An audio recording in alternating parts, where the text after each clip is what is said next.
Tuhan bersamamu. Inilah Injil suci menurut Yohanes.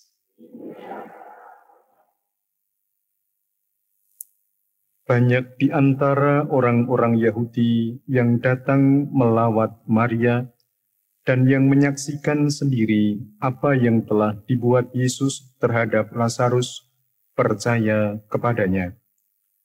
Tetapi ada juga yang pergi kepada orang-orang Farisi dan menceritakan kepada mereka apa yang telah dibuat Yesus itu.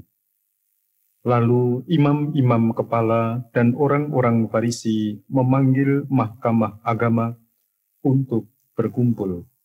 Mereka berkata, "Apakah yang harus kita buat? Sebab orang itu membuat banyak mukjizat.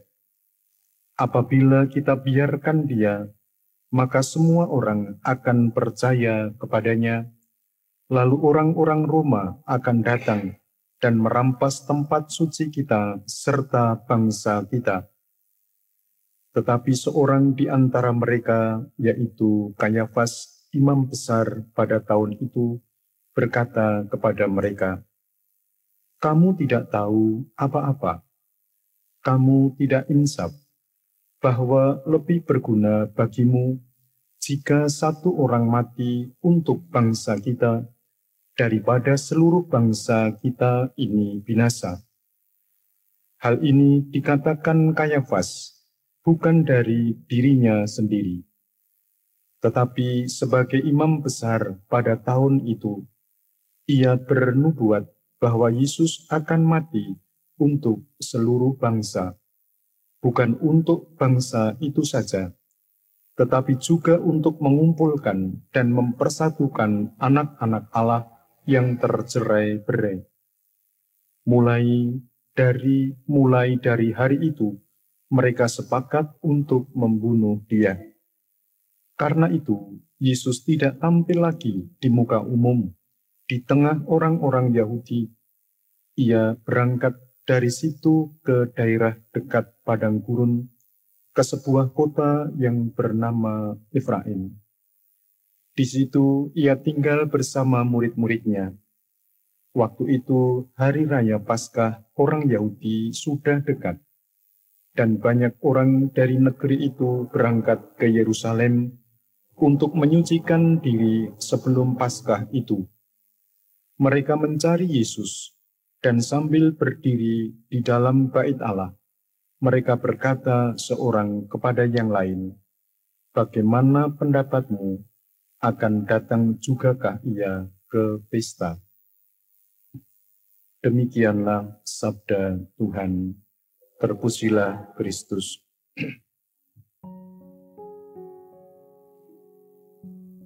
Bapak, Ibu, dan para saudara yang terkasih di dalam nama Tuhan.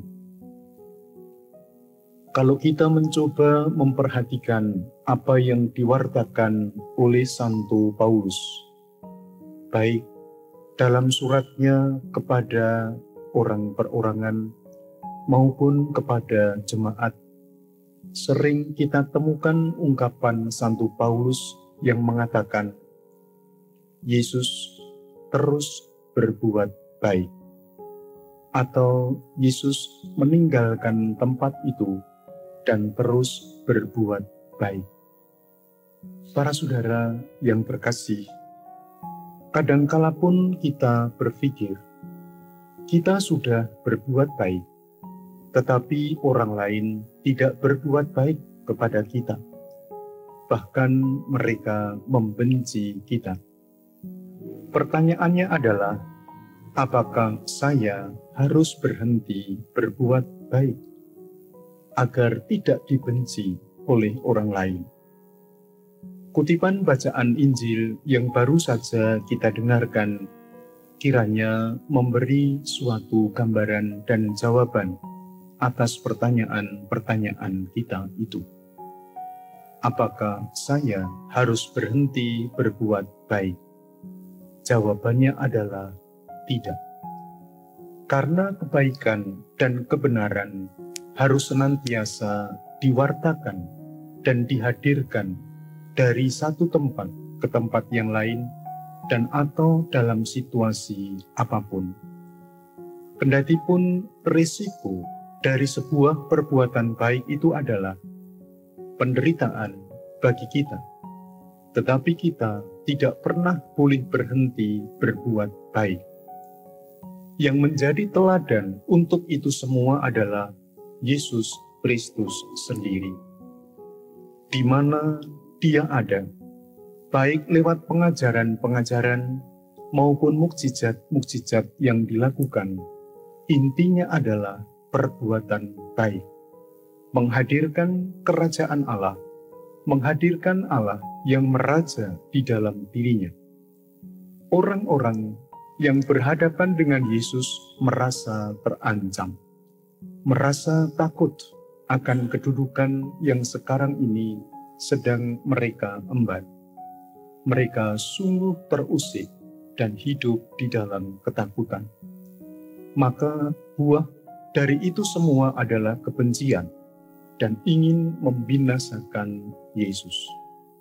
Bapak, Ibu, dan para saudara yang terkasih, di dalam perayaan Ekaristi ini, marilah kita mohon berkat dari Tuhan, agar dari waktu ke waktu, dari tempat ke tempat di mana kita ada, kita senantiasa berani berbuat baik kepada siapapun tanpa memandang siapakah mereka.